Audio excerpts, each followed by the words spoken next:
நமக்காய் பிறந்தவர், பாவங்களை சுமந்தவர், பாவங்களை நீக்கினவர், நமக்காய் மரித்தவர், இதோடு கூட எழுந்தவர்.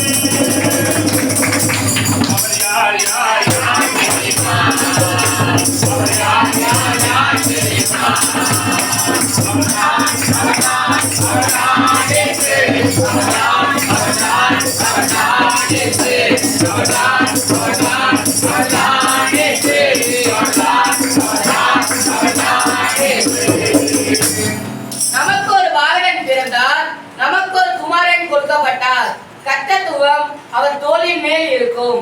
அவர் நாமம் அதிசயமானவர், ஆலோசனை கர்த்தா, வல்லமையுள்ள தேவன், நித்திய பிதா, சமாதான பிரபு எனப்படும்.